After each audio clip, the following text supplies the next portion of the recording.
நீ ஆர்ட்ஸ் தானடா படிச்ச, எப்படி ஐடில வேலை பார்க்குற? எந்த டிகிரினாலும் பரவாயில்லண்ணா. சென்னையில் இருக்க எஸ்எல்ஏ ஐடி ட்ரைனிங் இன்ஸ்டியூட் தான் நான் ட்ரைனிங் எடுத்தேன். மாதம் 30,000 சம்பாதிக்கிறேன். சூப்பர்டா. For IT training and placement, contact 88707 67784.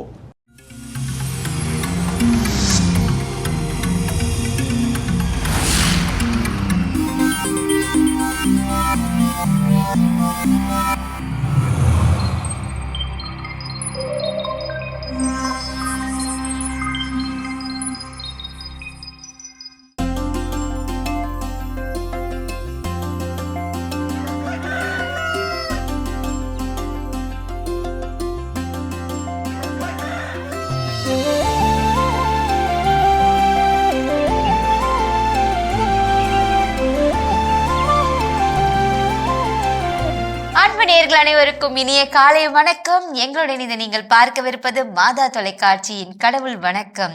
வணக்கம் ஜோஸ். வணக்கம் யமுனா, எப்படி இருக்கிறீங்க? ரொம்ப நல்லா இருக்கேன். நீங்க எப்படி இருக்கீங்க? நானும் எல்லா நாள் பல இன்று நாளும் மகிழ்ச்சியா உற்சாகமாக வாரத்தின் முதல் வேலை நாளை இன்னைக்கு தொடங்கி இருக்கிறோம்.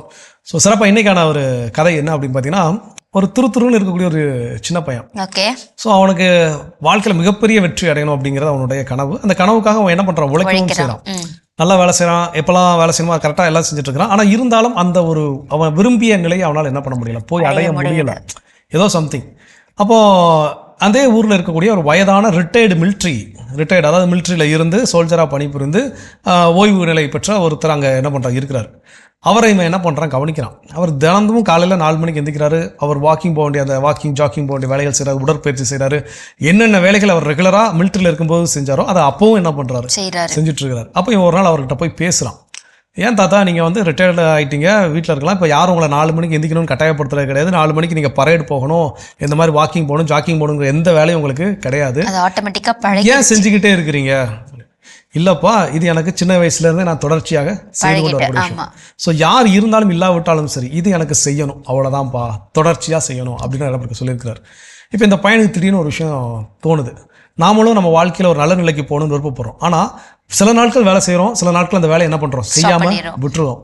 நம்ம இன்னிலேருந்து தொடர்ச்சியாக என்ன பண்ணுறோம், காலை சீக்கிரம் எந்திக்கணும்னு சொல்லி என்ன பண்ணுறோம், எந்திக்க கடினப்படுறான். ஆனால் அந்த தாத்தா சொன்ன வார்த்தைகள், யார் இருந்தாலும் இல்லாவிட்டாலும், யார் பார்த்தாலும் பார்க்கலனாலும் என்னுடைய வேலையை நான் என்ன பண்ணுவேன், செய்யணும், அதுதான் எனக்கு மகிழ்ச்சி. அப்போ அந்த வார்த்தைகள் அவன் காதில் திரும்ப திரும்ப கேட்டுக்கிட்டே இருக்குது. அவனுக்கு தூங்கணும்னு நினச்சாலும் கூட இல்லை, நம்ம எந்திரிச்சு யார் பார்த்தாலும் பார்க்கலனாலும் 4 மணிக்கு எந்திக்கணும் நான் முடிவு பண்ணியிருக்கிறேன். நான் என்ன பண்ணுறேன், எந்திக்கிறேன். ஸோ எந்திக்கிறான், வாக்கிங் போகிறான், எக்ஸசைஸ் பண்ணுறான், உடலை கட்டுக்கோப்பாக வச்சுக்கிறான், நல்ல ஓட்ட பயிற்சி எடுத்துக்கிறான், படிக்க வேண்டிய நேரத்தில் கரெக்டாக படிக்கிறான், ரெகுலராக என்ன பண்ணுறான், எல்லாமே செஞ்சுட்டு வரான்.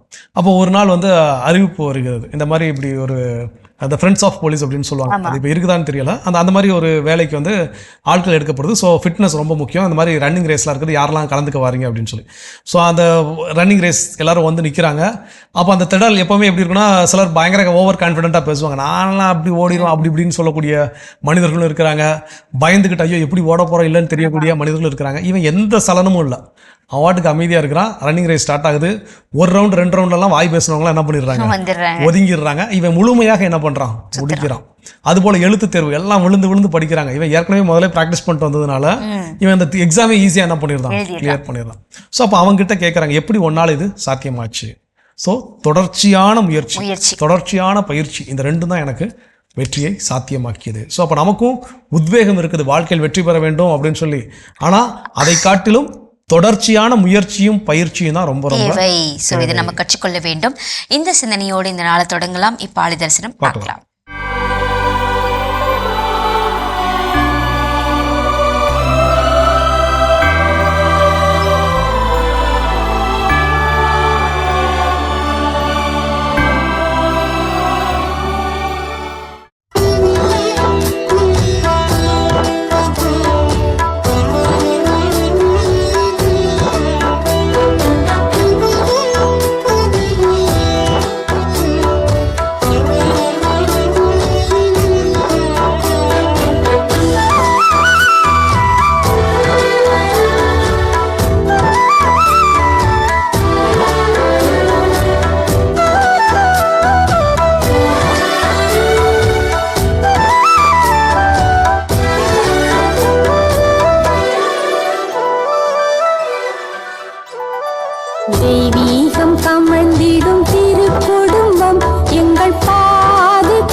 புகழ் பாடுவோம், நன்றி கூறி நாளும் வாழ்த்துவோம். தெய்வீகம் கமழ்ந்திடும் திருக்குடும்பம் எங்கள் பாதுகாவலானது. தினம் தினம் அதன் புகழ் பாடுவோம், நன்றி கூறி நாளும் வாழ்த்துவோம்.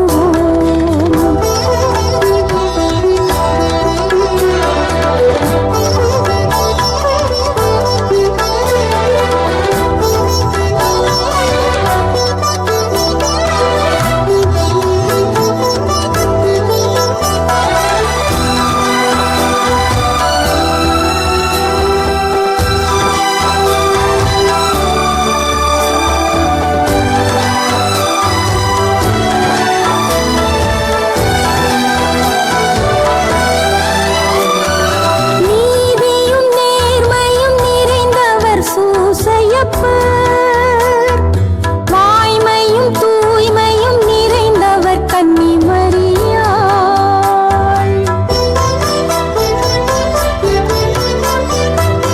நீதியும் நேர்மையும் நிறைந்தவர் சூசையப்பர், வாய்மையும் தூய்மையும் நிறைந்தவர் கன்னி மரியாள். தாட்சியும் சாந்தமும் நிறைந்தவர் இயேசு பிரான். தாட்சியும் சாந்தமும் நிறைந்தவர் இயேசு பிரான். அன்பினில் அமைதியில் உண்மையில் உழைப்பினில் ஆனந்த திருக்குடும்பம். அன்பினில் அமைதியில் உண்மையில் உழைப்பினில் ஆனந்த திருக்குடும்பம். தெய்வீகம் கமழ்ந்திடும் திருக்குடும்பம் எங்கள் பாதுகாவலானது. தினம் தினம் அதன் புகழ் பாடுவோம், நன்றி கூறி நாளும் வாழ்த்துவோம். தெய்வீகம் கமழ்ந்திடும் திருக்குடும்பம் எங்கள் பாதுகாவலானது. தினம் தினம் அதன் புகழ் பாடுவோம், நன்றி கூறி நாளும் வாழ்த்துவோம். சிறப்பான ஆலயரசன் பார்த்தாச்சு. இன்றைய நாள் நம்ம தொடங்கிட்டோம். கதையில கேட்ட மாதிரி நமக்குள்ள தொடர்ந்து அந்த உத்வேகத்தோட நம்ம வந்து பயணிக்கும் பொழுது நமக்கு கண்டிப்பா வெற்றி கிடைக்கும் அப்படின்னு பார்த்தோம். நிச்சயமா. இன்னைக்கு டாபிக் வந்து இந்த கதையை ஒட்டி நமக்கு இருக்க போதா இல்ல இந்த கதையில இருந்து வேறுபட்டு இருக்க போதா? இல்ல எக்ஸாக்டா இந்த கதையில இருந்து தான் இன்னைக்கு Okay. நமக்கான சிந்தனை எடுத்துக்கொள்ள போகிறோம். உத்வேகம் எல்லார்கிட்டையும் இருக்குது. நமக்கு வந்து ஒரு பிடித்தமான நபருடைய ஒரு திரைப்படம் பார்க்குறோம், இல்லை நமக்கு பிடித்தமான ஒரு நபருடைய ஸ்பீச்சை கேட்குறோம் அப்படின்னா உடனே நரம்பெல்லாம் புடச்சிக்கிட்டு நாமளும் செய்யணும்னு நமக்கு என்ன பண்ணுவோம், மாதிரி வரணும் அப்படின்னு வந்து தோணும். ஆனால் அந்த உத்வேகம் எத்தனை நாள் இருக்குன்னு பார்த்தீங்கன்னா 1 நாள் 2 நாள் தான் இருக்கும். ஆனால் இந்த தொடர்ச்சியான கன்சிஸ்டன்ட் அப்படிங்கிற அந்த தொடர்ச்சியான ஒரு மனநிலை, ஒவ்வொரு நாளும் நான் செய்யணும் அப்படிங்கிற மனநிலை தான் வாழ்க்கையில் வெற்றி பெறுவதற்கு பேர் உதவியாக இருக்கும். அப்போ அந்த வகையில் நான் எடுத்த செயல் எந்த வேலையாக இருந்தாலும் சரி, அந்த வேலையில் தொடர்ச்சியாக நான் வந்து ஓய்வடையாமல் சோர்ந்து போகாமல் வேலை செய்யணும்னா நான் எப்படி வேலை செய்யணும், அதுக்கு நான் செய்ய வேண்டிய செயல்கள் என்னென்ன, அதை தான் இன்றைக்கி தெரிஞ்சுக்க போகிறோம். அப்போ அதில் முதல் விஷயம் என்ன சொல்கிறாங்கன்னா, தெளிவான இலக்கு, சின்ன சின்னதாக அதை டாஸ்க்காக என்ன பண்ணிக்கணும், பிரித்து வச்சுக்கணும். நமக்கு வந்து எங்கே போய் சேரணும் அப்படிங்கிற அந்த இலக்கு தெளிவு இருந்தால் தான் அங்கே போய் நம்மளால் என்ன பண்ண முடியும், சேர முடியும். இன்றைக்கி வாழ்க்கையில் நம்மளோட இலக்கு என்னன்னே பல நேரங்களில் பலருக்கு தெரியவதே கிடையாது. யாரையோ போகிறவங்களை கூப்பிட்டு உங்களோட இலக்கு என்னங்க, என்னவாகணும் விருப்ப போகிறீங்கன்னு கேட்டால் என்னடான்னு மண்டையை சுரியக்கூடிய நபர்கள் தான் இன்றைக்கி நிறையா இருக்கிறோம் நாம. ஸோ அப்போ அதை விடுத்து என்னுடைய இலக்கு என்பது இதுதான், இந்த இலக்கிற்காக நான் இதை செய்து கொண்டிருக்கிறேன். எனக்கு என்னுடைய மாதா தொலைக்காட்சி நம்ம எடுக்கலாம். மாதா தொலைக்காட்சியில் பணி செய்வதற்கான காரணம் என்ன அப்படின்னு உங்ககிட்ட என்கிட்ட யாரும் கேட்டாலும் நான் இந்த ஒரு காரணத்திற்காக இந்த ஒரு நோக்கத்திற்காக வேலை செய்கிறேன் அப்படின்னு எனக்கு சொல்கிறதுக்கு ஒரு நோக்கமோ இலக்கோ இல்லைன்னா நான் எதுக்கு வேலை செய்கிறேனே தெரியாமல் என்ன பண்ணிட்டு இருக்கிறேன், வேலை செஞ்சுட்டு. ஸோ அப்போ அந்த இலக்கு தெளிவு ரொம்ப ரொம்ப முக்கியம். ஸோ இலக்கு தெளிவோடு நம்ம இருக்க கற்றுக்கொள்ள வேண்டும். தொடர்ந்து பேசலாம். இப்போ அடுத்த பகுதியை பார்க்கலாம்.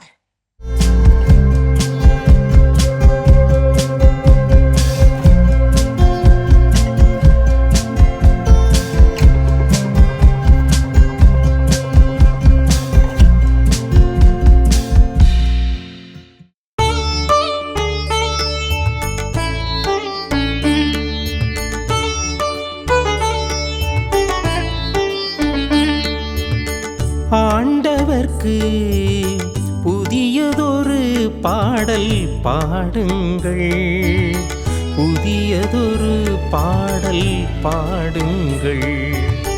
ஆண்டவர்க்கு புதியதொரு பாடல் பாடுங்கள், புதியதொரு பாடல் பாடுங்கள்.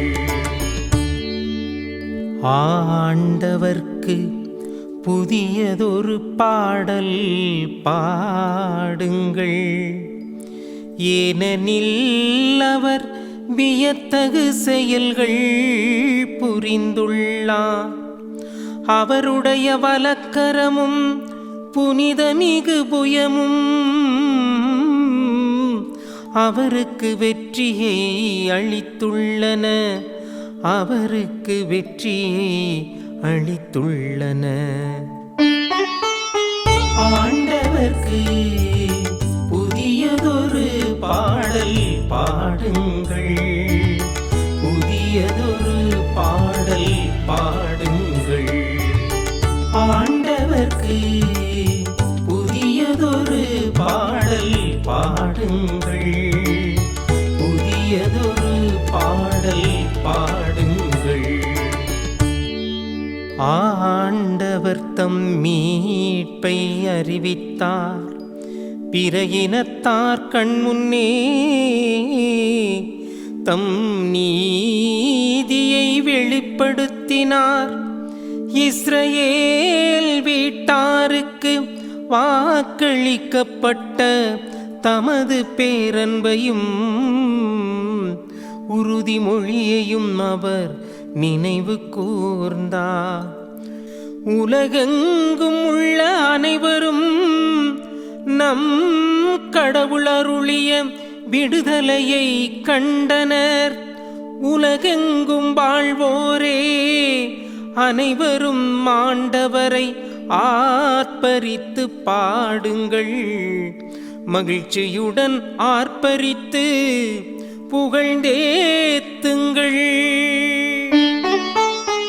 ஆண்டவர்க்கு புதியதொரு பாடல் பாடுங்கள், புதியதொரு பாடல் பாடுங்கள். ஆண்டவர்க்கு புதியதொரு பாடல் பாடுங்கள், புதியதொரு பாடல் பாடுங்கள்.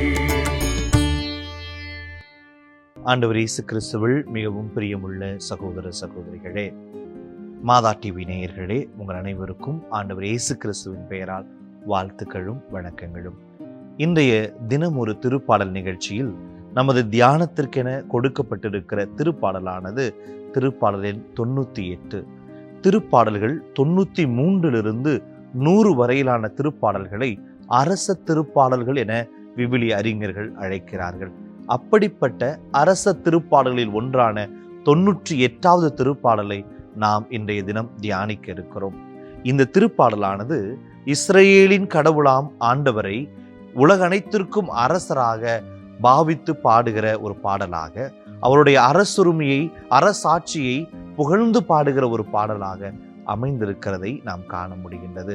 இந்த திருப்பாடல் பாபிலோனிய அடிமைத்தனத்திலிருந்து இஸ்ராயல் மக்கள் விடுதலை பெற்ற பின்பாக இறைவனுடைய மாட்சியை புகழ்ந்து பாடுகிற பாடலாகவும், தங்களுடைய ஆலய திருவழிபாட்டில் இறைவன் செய்த எல்லா நன்மைகளையும் நினைத்து பார்த்து அவருக்கு நன்றி கூறுகிற ஒரு பாடலாகவும் அமைந்திருக்கலாம் என விவிலிய அறிஞர்கள் கருதுகிறார்கள்.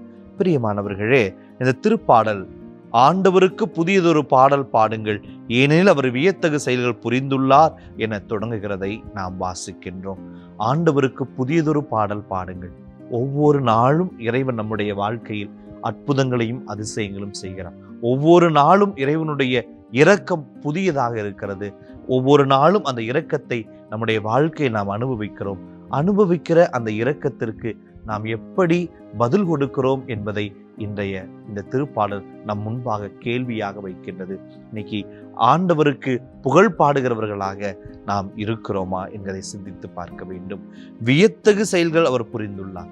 ஆண்டவருடைய செயல்கள் மனித அறிவுக்கு எட்டாதவை, மனிதன் கற்பனைக்கு எட்டாதவை. நம் கண்களுக்கு எது வியப்பானதோ அதை இறைவன் ஒவ்வொரு நாளும் செய்து கொண்டிருக்கிறார்.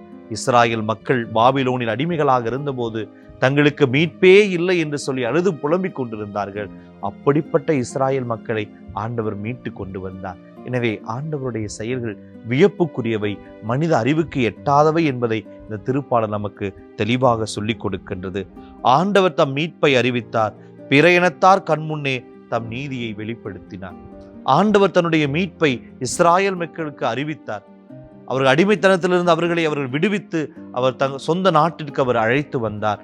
பிற இனத்தவர் கண்முன்னே தான் இஸ்ராயல் மக்களின் இறைவன், உடன்படிக்கை செய்துள்ள இறைவன் என்பதை அவர் நிரூபித்து காட்டினார் என நாம் வாசிக்கின்றோம். பிரியமானவர்களே, எகிப்து நாட்டில் இஸ்ராயல் மக்கள் அடிமைகளாக இருந்தபோது வல்லமையாய் அற்புதங்களையும் அதிசயங்களையும் செய்து ஆண்டவர் அவர்களை மீட்டு வந்தார். அது அந்த மக்களின் பார்வையில் வியப்புக்குரிய காரியமாக இருந்தது என நாம் வாசிக்கின்றோம். எனவே அதைத்தான் இந்த திருப்பாடல் இங்கு உறுதி செய்கிறதை நாம் பார்க்க முடிகின்றது. இந்த திருப்பாடல் தொடர்ந்து சொல்லுகிறது, இஸ்ராயல் வீட்டாருக்கு வாக்களிக்கப்பட்ட தமது பேரன்பையும் உறுதிமொழியையும் அவர் நினைவு கூர்ந்தார். உலகெங்கும் உள்ள அனைவரும் தம் கடவுள் அருளிய விடுதலையை கண்டனர். கடவுள் உடன்படிக்கைக்கு உண்மையுள்ளவராக இருக்கிறார். மனிதர்கள் மாறலாம், மனிதர்கள் உடன்படிக்கையை உடைத்து விடலாம், ஆனால் கடவுள் நம்மோடு செய்து கொண்ட உடன்படிக்கைக்கு எப்பொழுதும் உண்மையுள்ளவராக இருக்கிறார். அவருடைய பேரன்பும் பிரமாணிக்கமும் ஒருபோதும் மாறாது. நாம் உடன்படிக்கையை மீறினாலும் அவர் ஒருபோதும் உடன்படிக்கையை மீறுவதில்லை. செய்து கொண்ட உடன்படிக்கைக்கு உண்மையுள்ள இறைவனாக அவர் இருக்கிறார் என்பதை இந்த திருப்பாடல் நமக்கு சுட்டி காட்டுகின்றது. தொடர்ந்து நம்ம வாசிக்கிறோம், உலகெங்கும் வாழ்வோரே அனைவரும் ஆண்டவரை ஆர்ப்பரித்து பாடுங்கள், மகிழ்ச்சியுடன் ஆர்ப்பரித்து புகழ்ந்தேத்துங்கள். உலகெங்கும் இருக்கிற மனிதர்களுக்கு இறைவனை புகழ அழைப்பு விடுக்கிற வரிகளாக இந்த வரிகள் அமைந்திருக்கின்றன. ஆண்டவர் இஸ்ரேலின் அரசர் மாத்திரமல்ல, அவர் உலக அனைத்திற்கும் அரசராக இருக்கிறார். ஆண்டவர் இஸ்ராயேலின் மீட்பர் மாத்திரமல்ல, அவர் உலக அனைத்திற்கும் மீட்பராக இருக்கிறார். எனவே முழு உலகமும் இஸ்ராயலோடு சேர்ந்து இறைவனை புகழ்ந்து பாட இந்த திருப்பாடல் அழைப்பு கொடுக்கின்றது. பிரியமான சகோதர சகோதரிகளே, இந்த திருப்பாடல் நமது வாழ்க்கைக்கு இன்று கொடுக்கிற செய்தி என்ன?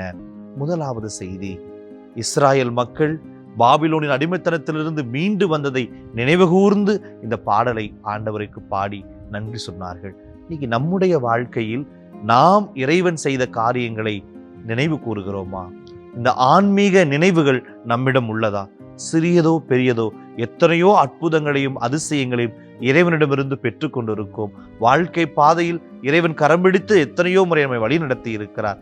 செய்திருக்கிற நன்மைகளுக்கு நாம் இறைவனுக்கு நன்றி சொல்லுகிற மனத்தவர்களாக நாம் இருக்கிறோமா? சிந்தித்து பார்ப்போம். இரண்டாவது, கடவுளுடைய உடன்படிக்கை நிலையானது. கடவுள் நம்மோடு செய்திருக்கிற உடன்படிக்கைக்கு அவர் எப்போதும் உண்மையாக இருக்கிறார். ஒருவேளை நாம் தோல்வி உறலாம், நாம் நம்முடைய பலவீனங்களால் உடன்படிக்கையை உடைத்து போடலாம், உடன்படிக்கையை மீறலாம். ஆனாலும் இறைவன் எப்பொழுதும் தன்னுடைய உடன்படிக்கைக்கு உண்மை உள்ளவராக, நாம் தவறி விழுகிற போதெல்லாம் நம்மை தேடி வந்து கரம் கொடுக்கிற இறைவனாக அவர் இருக்கிறார். நம்மை தேடி வருகிற இறைவனுக்கு பதில் கொடுக்கிற பிள்ளைகளாக நாம் இருக்கிறோமா? சிந்தித்து பார்ப்போம். அதே போல இந்த திருப்பாடலானது எல்லா மக்களையும் இறைவனை புகழ அழைப்பு கொடுக்கிற ஒரு பாடலாக அமைந்திருப்பதை நாம் கண்டோம். இன்று எல்லா மக்களையும் இறைவனிடம் அழைத்து வர வேண்டிய கடமை நமக்கு உண்டு என்பதையும் இந்த திருப்பாடல் உணர்த்துகின்றது. இறைவனுடைய மீட்பையும் இரக்கத்தையும் அன்பையும் மன்னிப்பையும் சுவைத்திருக்கிற நாம் அதே இரக்கத்தையும் அன்பையும் மீட்பையும் பிறரும் சுவைக்கும்படி அவர்களை அழைத்து கொண்டு வர வேண்டிய கடமை நம் மீது இருக்கிறது. எனவே அதையும் உணர்ந்து கொள்ள இந்த திருப்பாடல் நமக்கு அழைப்பு கொடுக்கின்றது. ஜெபிப்போமாக. தாயும் தந்தையுமான இறைவா, இந்த நாளுக்காக நன்றி செலுத்துகிறோம். ஒவ்வொரு நாளும் எங்களை காத்து வழிநடத்தி வருகிறீர். நன்றி ஆண்டவரே. அன்பு தெய்வமே, எங்கள் வாழ்க்கையில் செய்திருக்கிற எல்லா நன்மைகளையும் ஒவ்வொரு நாளும் நினைத்து உமக்கு நன்றி உள்ளவர்களாக நாங்கள் வாழவும் எனக்கு உதவி செய்வீராக. அதே போல நீர் உடன்படிக்கைக்கு உண்மையுள்ளவராய் இருப்பது போல நாங்களும் எங்கள் வாழ்க்கையில் முழு உள்ளத்தோடு முழு பலத்தோடு உம்மோடு நாங்கள் செய்து கொண்ட உடன்படிக்கைக்கு உண்மையுள்ளவர்களாக வாழவும், எல்லா மக்களையும் உம்மை நோக்கி அழைத்து வரவும் எங்களுக்கு பலம் தர இதோ இந்த வேளையில் உம்மை நோக்கி மன்றாடுகின்றோம். இந்த ஜெபத்தை எல்லாம் எங்கள் ஆண்டவரும் இரட்சகரும் ஆகிய இயேசு கிறிஸ்துவின் வல்லமையுள்ள நாமத்தில் உம்மை நோக்கி மன்றாடுகின்றோம். ஆமேன். அருமையான தினம் ஒரு திருப்பாடல் பகுதி பார்த்துட்டோம். எனக்கான திருப்பாடலும் கேட்டாச்சு. அதோட நாம் இன்னைக்கு பேசிட்டு இருக்கிறோம், ஒரு எடுத்த செயலை தொடர்ச்சியாக செய்வதற்கு நாம் செய்ய வேண்டிய செயல்கள் அடுத்ததா என்ன? அடுத்ததா என்னன்னா டெய்லி ரொட்டீன் அப்படின்னு நம்ம ஒன்று வந்து உருவாக்க வேண்டும் அப்படின்னு சொல்றாங்க. இப்போ நான் டெய்லி 4 மணிக்கு எழுந்துக்கிறேன், நான் வந்து டெய்லி 4 மணிக்கு எழுந்து முதல்ல வந்து நான் ப்ரேயர் பண்றேன், வாக்கிங் போறேன், இந்த விஷயங்களை நான் ரொட்டீனா செய்யும் பொழுது நமக்குள்ள ஒரு ஆட்டோமேட்டிக்கா அந்த ரொட்டீன் லைஃப் நமக்குள்ள தொடர்ந்து பழகிடும். நிச்சயமாக. ஸோ இது நம்ம வந்து வளர்த்துக்கொள்ள நம்ம கற்றுக்கொள்ள வேண்டும். ஏன்னா நமக்கு வந்து இதெல்லாம் நம்ம வாழ்க்கையில தொடர்ந்தா மட்டும்தான் நம்ம எப்போ ஒரு இலக்கை நோக்கி போறோமோ அதை நம்மளால அடைய முடியும். எந்த இலக்கை நோக்கி செல்கிறோமோ அந்த இலக்கை நோக்கி அடைவதற்கு இந்த டெய்லி ரொட்டீன் ரொம்ப அவசியம். காலையில் எழுந்திருப்பதாக இருக்கலாம், வாக்கிங் போறதா இருக்கலாம், எக்ஸசைஸ் பண்றதா இருக்கலாம், பிரேயர் பண்றதா இருக்கலாம். இது என் வாழ்வின் ஒரு அங்கமாக என்ன பண்ணணும், மாறும் வண்ணம் அந்த ரொட்டீனை நான் உருவாக்கி கொள்ள வேண்டும். உருவாக்கி கொள்வோம். இன்னும் வேற என்ன விஷயம் இருக்குங்கிறத தொடர்ந்து பேசுவோம்.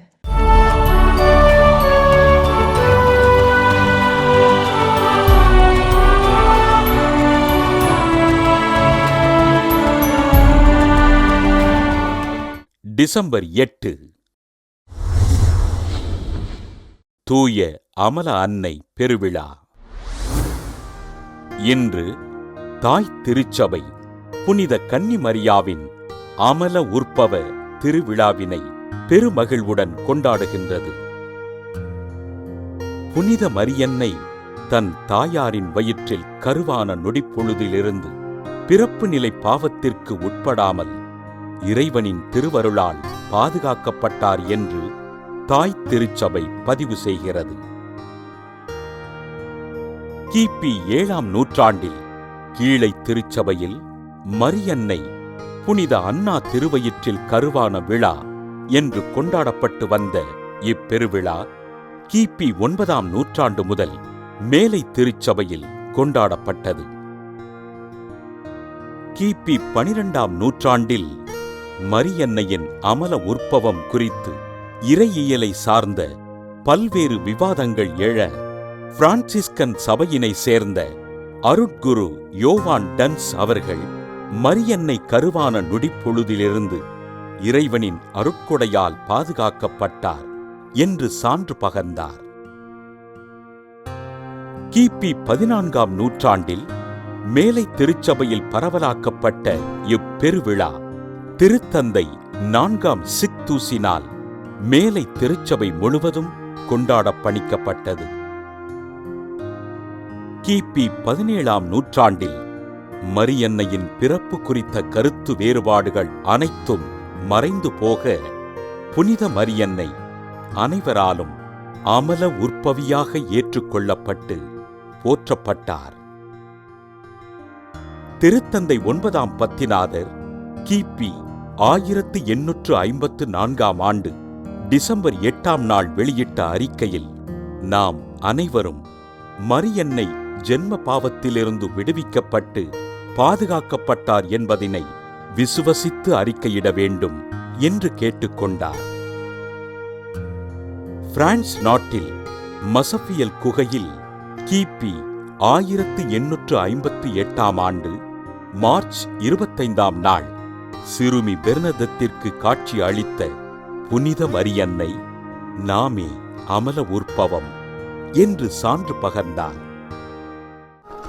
தூய அமல அன்னை பெருவிழாவினை கொண்டாடுகின்ற நாம் ஒவ்வொரு நொடிப்பொழுதும் புனித மரியன்னை நம்மோடு இருந்து நம்மை பாதுகாத்து வழிநடத்தும்படியாக வாஞ்சையோடு ஜெபிப்போம்.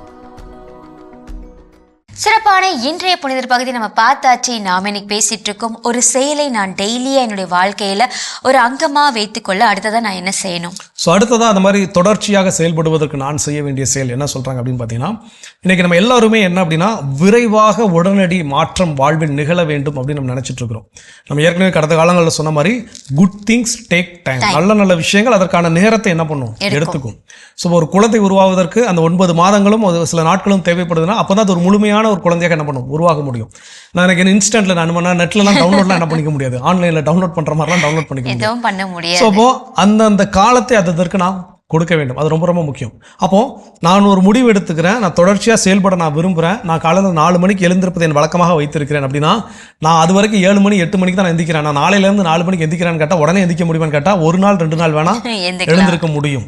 மற்ற நாள்லாம் என்ன பண்ண முடியாது, எழுந்திருக்க முடியாது. அப்போது நான் கொஞ்சம் கொஞ்சமாக அந்த நேரத்தை என்ன பண்ணணும், இன்க்ரீஸ் பண்ணணும். 7 மணிக்கு எழுந்திருக்கிறது 6:30 மாற்றணும். அந்த 6:30 மாற்றி ஒரு 20 நாள் கழிச்சு திரும்ப அதை 6 மணியாக என்ன பண்ணணும், மாற்றணும்.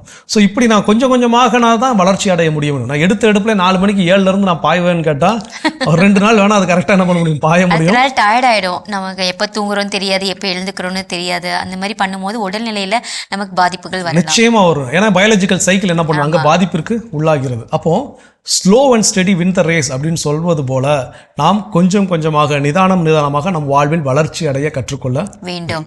சூப்பர். தொடர்ந்து பேசலாம். இப்ப அடுத்த பகுதியை பார்க்கலாம்.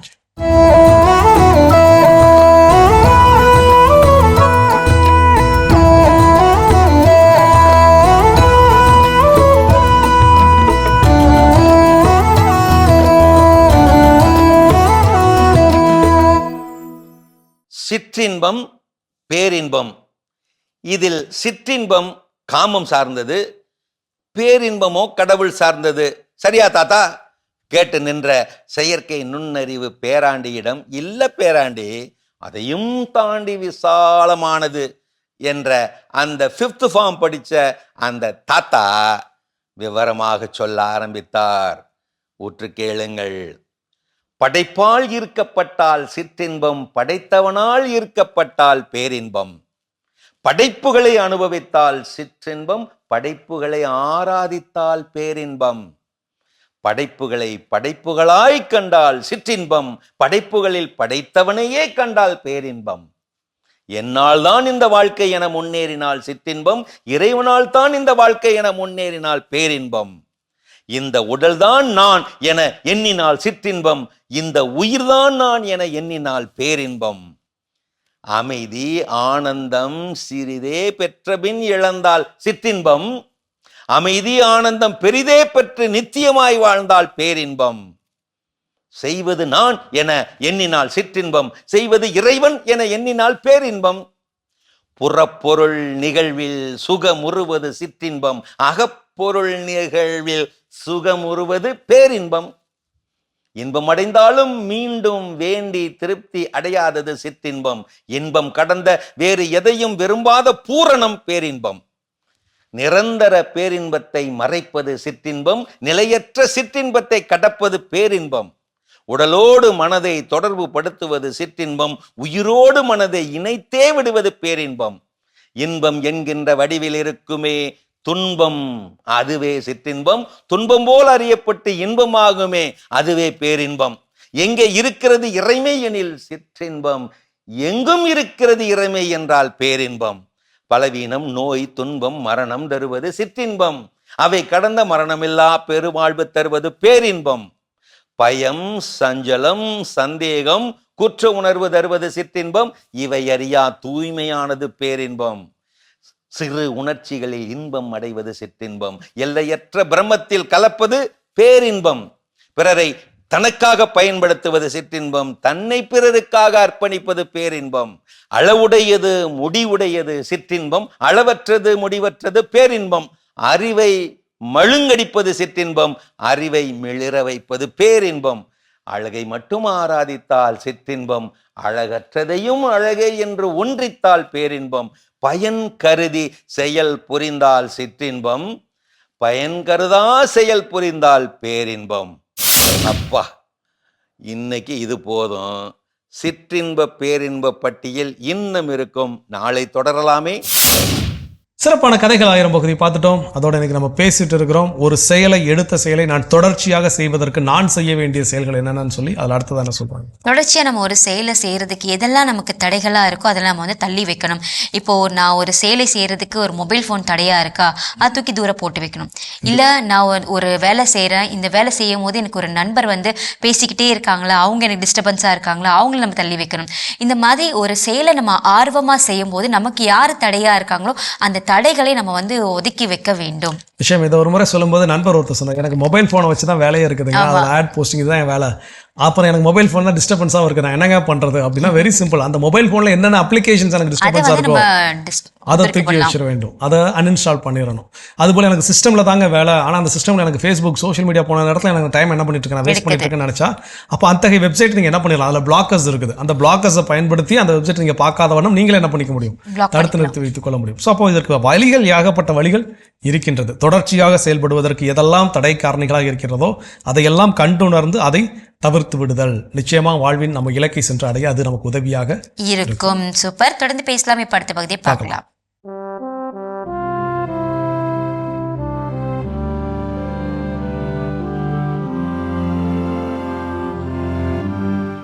அன்புக்குரியவர்களே, ஆண்டவர் இயேசுவின் இனிய திருப்பெயரில் உங்களை அன்போடு வாழ்த்துகின்றேன்.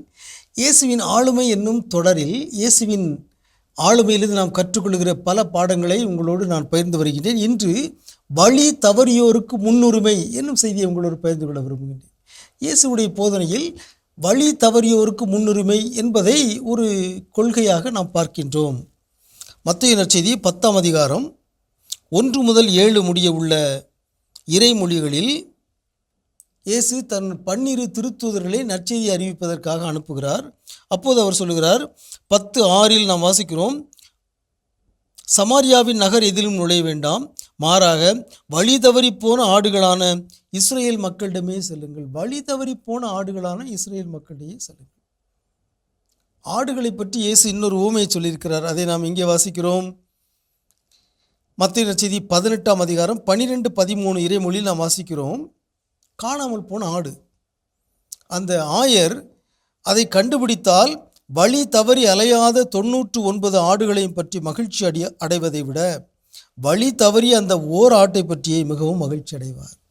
ஆகவே இங்கும் அந்த வழி தவறிய ஆடு, வழி தவறிய ஆடுகளுக்கு நாம் முன்னுரிமை கொடுக்க வேண்டும். நம்முடைய பங்குகளில் வழி தவறிய ஆடுகள் இருக்கின்றன. பல கத்தோலிக்கர்கள் வழி தவறி திசை மாறி போய்விடுகிறார்கள். கத்தோலிக்க துறவியினுடைய நம்பிக்கைகள், வழிபாடுகள், செயல்பாடுகளை விட்டு பிரிந்து வேறு சபைகளுக்கு அல்லது இறை நம்பிக்கை இல்லாத ஒரு நிலைக்கு அவர்கள் செல்கிறார்கள். அவர்கள்தான் வழி தவறிய ஆடுகள். வழி தவறிய ஆடுகளுக்கு முன்னுரிமை கொடுக்க வேண்டும் என்பது இயேசுவின் ஒரு பார்வையாக இருக்கிறது. எனவே இன்று நம்முடைய குடும்பங்களில் வழி தவறிய ஆடுகள், நம்முடைய பங்குகளில் வழி தவறிய ஆடுகள், நம்முடைய மறை மாவட்டங்களில் வழி தவறிய ஆடுகள்.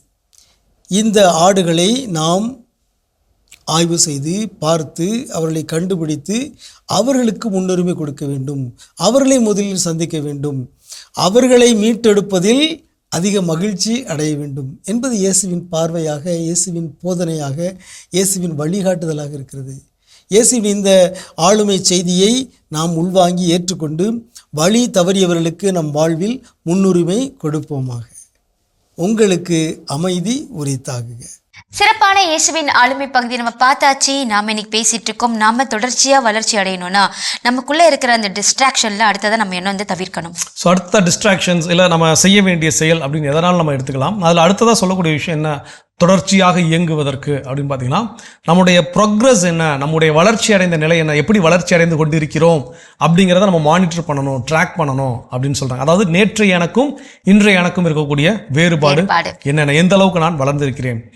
எப்போதுமே ஒவ்வொரு ஆண்டினுடைய தொடக்கம் இல்லை அப்புறம் 6 மாதங்கள் முடியும் போது ரெகுலராக ஒரு போஸ்ட் வந்து நான் வந்து சோஷியல் மீடியாவில் நான் பார்ப்பேன். என்ன அப்படின்னா, இப்போ ஜூன் மாதம் முடியுது, ஜூலை தொடங்க போகுது அப்படின்னா உடனே போட்டிருப்பாங்க சக்ஸஸ்ஃபுல்லி வேஸ்டட் 6 months இந்த இயர் அப்படின்னு. இப்போ இந்த ஆண்டு முடிய போகுது, இப்போ டிசம்பர் முடிய உடனே சொல்லுவாங்க ஏற்கனவே நான் இத்தனை ஆண்டுகள் வேஸ்ட் பண்ணேன், இப்போ கூடுதலாக இன்னொரு ஆண்டு என்ன பண்ணிருக்கேன், வேஸ்ட் பண்ணிருக்கேன். அப்போ நமக்கே தெரியுது இல்லையா நம்ம எவ்வளோ வீணாக்குகிறோம் அப்படின்னு சொல்லி. அப்போ அதையெல்லாம் நான் வந்து தவிர்ப்பதற்கு என்னுடைய ப்ரோக்ரஸை நான் மானிட்டர் பண்ணால் தான் தெரியும். நேற்று எவ்வளோ நேரம் நான் வேஸ்ட் பண்ணியிருக்கிறேன், இன்றைக்கி அதை நான் குறைச்சிருக்கிறேனா இல்லை அதிகப்படுத்தி இருக்கிறேனா, நேற்று எவ்வளோ நேரம் நான் வேலை செஞ்சேன், அந்த வேலை நேரத்தை நான் அதிகப்படுத்தி இருக்கிறேனா இல்லை குறைச்சிருக்கிறேனா, எவ்வளோ பயனுள்ள வண்ணம் நான் என்ன பண்ணியிருக்கிறேன், வேலை செஞ்சுருக்கிறேன். ஸோ இப்போ இதெல்லாம் கேள்வி நம்ம என்றைக்குமே இந்த கேள்வி நம்ம கேட்டிருக்கோமான்னு கேட்டால் தெரியலை. ஒருவேளை அதெல்லாம் கேட்டு பார்த்தா தான் அன்றைய நாளை பயனுள்ள விதமாக நாம் கழித்திருக்கிறோமா இல்லையாங்கிறது நமக்கு தெரியும். ஒவ்வொரு நாளும் உறங்க செல்வதற்கு முன்னாடி நாளைக்கு நல்லா வேலை செஞ்சிடணும், நாளைக்கு இத்தனை மணிக்கு எந்திக்கணும்னு ஐடியாஸ் எல்லாம் பயங்கரமாக இருக்குது. ஆனால் அதை எக்ஸிக்யூட் பண்ணுறோமா அப்படின்னா அதை ப்ரோக்ரஸ் பண்ணும்போது தான் தெரியும். சூப்பர். தொடர்ந்து பேசலாம். அதுக்கு முன்னாடி ஒரு பிரேக் போயிட்டு வரலாம்.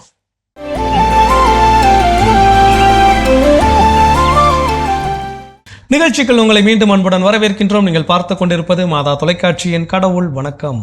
ஸோ சிறப்பான நாளில் பேசிட்டு இருக்கிறோம் யமுனா. ஆமா. நம்முடைய வாழ்க்கையில் தொடர்ச்சியாக நாம் இயங்கி கொண்டிருப்பதற்கு, தொடர்ச்சியாக செயல்படுவதற்கு செய்ய வேண்டிய செயல்கள் அடுத்ததாக என்ன சொல்றாங்க? அடுத்தது என்ன செய்ய சொல்கிறாங்கன்னா, இப்போ நீங்கள் ஒரு வேலையில் சக்ஸஸ் அடைஞ்சிட்டிங்களா, அதை நீங்கள் கொண்டாடுங்க அப்படின்னு சொல்கிறாங்க. இப்போ தொடர்ச்சியாக நீங்கள் வந்து ஒரு 7 மணி எழுந்துக்கிட்டு இருந்த ஆள் 6 மணிக்கு எழுந்துக்கிறீங்கன்னா ஓகே, செலிப்ரேட் பண்ணுங்க. அப்பா நானும் வந்து என்னாலையும் முடியுது, நானும் 6 o'clock எழுந்துக்க முடியுது. அப்போ அடுத்த ஒரு வாரத்துக்கு நான் வந்து 5 மணிக்கு எழுந்துக்கணும் ஒரு டார்கெட் அச்சீவ் பண்ணி அதை நீங்கள் வந்து முடிக்க தொடங்கணும். ஸோ இப்படி வரும்போது நம்மளால் ஈஸியாக நம்மளோட டார்கெட்டை அச்சீவ் பண்ண முடியும். நீங்கள் சொல்லும்போது எனக்கு என்ன கல்லூரியில் நடந்த ஒரு விஷயம் ஞாபகத்துக்கு வருது. என்ன அப்படின்னா, எங்கள் ப்ரொஃபஸர் ஒருத்தர் வந்து ஒரே பேண்ட்டை என்ன பண்ணுவார்னா ஒரு 3 நாளைக்கெல்லாம் போட்டு வருவார். ஸோ இது நாங்கள் படிச்சுட்டு இருக்கப்போ இதை நம்ம பசங்களுக்கு வேலை தானே, யார் என்னென்ன பண்ணுறா அப்படின்னு பார்க்குறது. அப்போ நாங்கள் என்ன பண்ணோம், போர்டில் வந்து அவர் வர்றதுக்கு முன்னாடி அவர் ஃபர்ஸ்ட் அவர் கிளாஸ்க்கு வரக்கு முன்னாடி எழுதி வச்சிருவோம், வெற்றிகரமான 2வது நாள், வெற்றிகரமான 3வது நாள், வெற்றிகரமான 4வது நாள். இதெல்லாம் அதாவது அன்னைக்கு காலையிலே பார்த்துருவோம், டிபார்ட்மெண்ட்டில் இருக்கும்போது அந்த பேண்ட்டை போட்டிருந்தாரு அப்படின்னா வெற்றிகரமான எத்தனாவது நாளோ அதை கேட்க மாட்டார். அவர் கேட்டார். அவர் 4 நாள் போனதுக்கப்புறம் வழக்கமாக வரும்போது என்ன இருக்குன்னே தெரியாமல் போர்டை அழிச்சிட்டு கிளாஸ் எடுக்க ஆரம்பிச்சிடுவார். அப்போ என்னடா டெய்லி நம்ம எழுதி வைக்கிறீங்க, நானும் இதை டெய்லி அழிச்சிருக்கேன், என்னது இது அப்படின்னாரு. அப்போ நாங்கள் என்ன பண்ணோம், சொல்லிட்டலாம், சொல்லி சிரிச்சு அன்னையில அந்த மனுஷன் வந்து டெய்லி ஒரு. ஸோ இப்போ என்னன்னா, இது எதுக்கு நான் சொல்ல வரேன்னா, இது போல நம்முடைய வாழ்க்கையில் நீங்கள் சொன்ன மாதிரி நான் 7 மணிக்கு எந்திக்கிறதா என் வழக்கமாக இருந்துச்சு. நான் இந்த ஒரு வாரம் நான் 6 மணிக்கு என்ன பண்ணிட்டேன், எந்திரிச்சிட்டேன். ஸோ வெற்றிகரமான ஒரு வாரம், வெற்றிகரமான 7வது நாள் அப்படின்னு சொல்லி நாம கொண்டாட கற்றுக்கொள்ள வேண்டும். ஸோ அப்போ அந்த மாதிரியான சின்ன சின்ன கொண்டாட்டங்கள் என்ன ஒரு ஆற்றலை நமக்கு கொடுக்கும்னா, இன்னும் செய்யணும், இன்னும் இது போல செய்யணும் அப்படிங்கிற தொடர்ச்சியான அந்த உத்வேகத்தை நமக்கு என்ன பண்ணும், கொடுத்து கொண்டே இருக்கும். சிறப்பு. கற்றுக்கொள்வோம். இன்னும் வேற விஷயம் இருக்குங்கிறத தொடர்ந்து.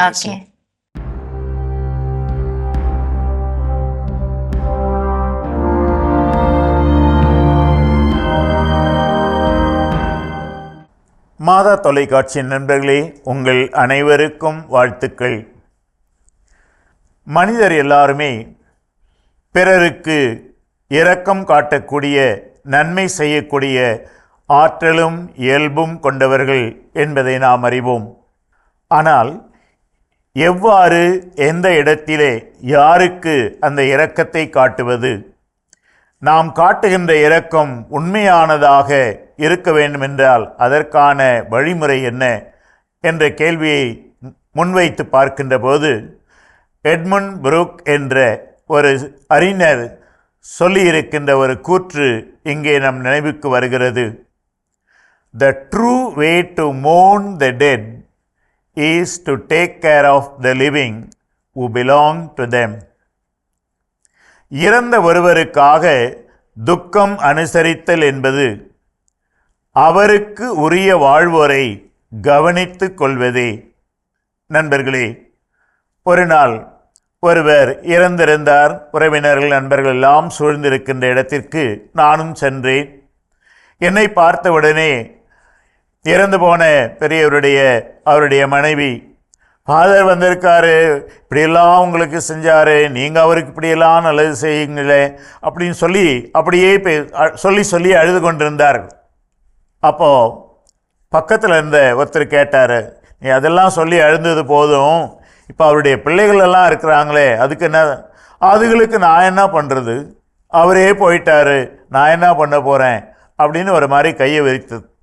நண்பர்களே, இதோ எட்மண்ட் புரூக் சொல்கிறார் பாருங்கள், இறந்த ஒருவருக்காக துக்கம் அனுசரிப்பது என்பது அவரை பற்றி நல்லதெல்லாம் சொல்லிக்கொண்டே அழுது கொண்டிருப்பதல்ல, அவருக்கு உரிய வாழ்வோரை கவனித்து கொள்வதே. நிறைய சமயங்களிலே இறந்தோர் வீட்டுக்கு இரங்கல் தெரிவிப்பதற்காக பல பேர் வருவார். அவர்களுடைய பார்வையிலே இறந்தோர் போயிட்டாரே அப்படின்ற ஒரு இழப்பு தான். ஆனால் அவரை சார்ந்த மற்றவர்கள் இருக்கிறார்களே, அவர்களுக்கு நாம் ஏதாவது செய்ய வேண்டாமா என்ற அந்த எண்ணம் நமக்கு எழுவதில்லை. ஏதோ நமது பார்வையை, நமது சிந்தனையை ஒரு குறிப்பிட்ட திசையிலே கூர்மையாக்குகிறார் இந்த எட்மண்ட் புரூக் என்பவர். இறந்த ஒருவருக்காக துக்கம் அனுசரிப்பல் என்பது அவரது நன்மைகளை சொல்லி அழுது கொண்டே இருப்பதல்ல, மாறாக அவருக்கு உரிய மற்றவர்களை, வாழ்வோரை கவனித்து கொள்வது, அவர்களுக்கு நன்மை செய்வதாகும்.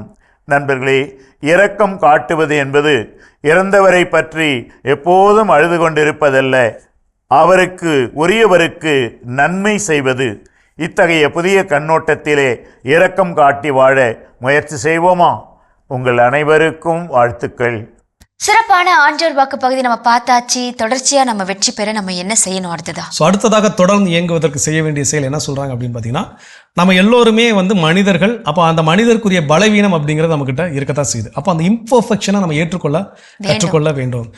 சில நேரங்களில் நமக்கு என்ன அப்படின்னா ரொம்ப எக்ஸ்ட்ரீம் லெவல் போயிடும். எல்லாம் கரெக்டாக பர்ஃபெக்டாக பண்ணிக்கிட்டே இருப்போம். ஆஹா சூப்பர், 3 நாள் கரெக்டாக நான் எந்திரிச்சிட்டேன், 4 நாள் கரெக்டாக என் வேலையை செஞ்சுட்டேன், 5 நாள் நான் ஜாக்கிங் போன நினச்சேன், கரெக்டாக அந்த வேலையை கண்டினியூ பண்ணிட்டேன், 6 நாள். என்னைக்காவது ஒரு நாள் விடுபட்டுருச்சுன்னா நம்ம மேலே நமக்கு அதிகப்படியான கோபம் என்ன பண்ணும் வரும். சில நேரம் அது எந்த மாதிரி முடிவை கொண்டு போய் விடுனா, இனிமேல் இதை செய்யக்கூடாது, இனிமேல் இதை செய்ய வேண்டாம், நான் இதில் தோத்துட்டேன், நான் ஃபெயிலியர் ஆகிட்டேன் அப்படின்னு நம்மளே என்ன பண்ணுவோம்னா குற்றப்படுத்தி கொண்டு நம்ம ஒரு தாழ்வு மனப்பான்மையோட இல்லை தாழ்வு மனப்பான்மை ஏற்படுத்தி கொண்டு என்ன பண்ணிடுவோம், எடுத்த செயலிருந்து பின்வாங்கி விடுவோம். ஸோ அப்படி இல்லாமல் சில நேரங்களில் நம்ம நினச்சது நடக்கலாம், நடக்காமலும் போகலாம். என்னைக்காவது ஒரு நாள் மொபைலில் என்ன பண்ணியிருப்போம், நான் எப்பவும் போல் அலாரம் இருக்குன்னு நினச்சி வச்சுட்டு படுத்து தூங்கியிருப்போம். கடைசி பார்த்தா அந்த அலாரம் அன்னைக்குன்னு இல்லை அடிக்காமல் விட்டுருப்போம், இல்லை அன்னைக்குன்னு மொபைல் என்ன இருக்கும், ஆஃப் ஆகிருக்கும். அவ்வளோ கோவம் நமக்கு என்ன பண்ணுவோம் வரும். ஸோ அது தேவையில்லை. நாம் இம்பர்ஃபெக்டான ஒரு ஆள் தான்.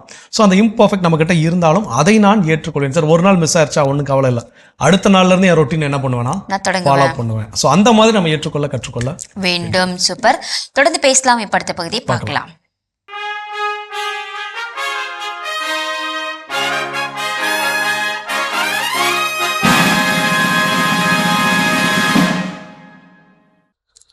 மாதா தொலைக்காட்சி நீங்கள் அனைவருக்கும் அன்பின் வணக்கம். இந்தியராகிய நாம் என்கிற இந்த தலைத்தொடரின் மூலமாக மீண்டும் உங்களோடு இணைவதில் மகிழ்ச்சி அடைகிறேன். தமிழகத்தில் உள்ளாட்சிகளின் நிலைமை பற்றி நாம் பார்த்து கொண்டிருக்கிறோம். ஓரளவு நாம் பெருமைப்படத்தக்க விதத்திலே இருக்கிறது. ஆனால் நாம் இன்னும் நிறைய தூரம் கடந்து செல்ல வேண்டி இருக்கிறது என்பதை மனதில் கொண்டவர்களாக நம்ம இப்போது பார்க்கிற பொழுது என்ன விதமான சவால்களை நாம் ஓரளவு சந்தித்து கொண்டிருக்கிறோம் அப்படின்னு சொல்லி நம்ம பார்க்க வேண்டிய ஒரு கட்டாயம் இருக்கிறது. ஒன்று, பல நேரத்தில் நம்ம என்ன பார்க்குறோம் அப்படின்னு சொன்னால் தாமதமான தேர்தல்கள். குறிப்பாக 5 ஆண்டுகளுக்கு ஒரு முறை இந்த தேர்தல்கள் நடைபெற்றிருக்க வேண்டும். ஆனால் இடைப்பட்ட ஒரு சில காலகட்டத்தில் இந்த தேர்தல் நடைபெறவே இல்லை. அதனால் பெரிய இழப்பு. நடைபெறலைன்னா என்ன ஆகும்? பல நேரங்களில்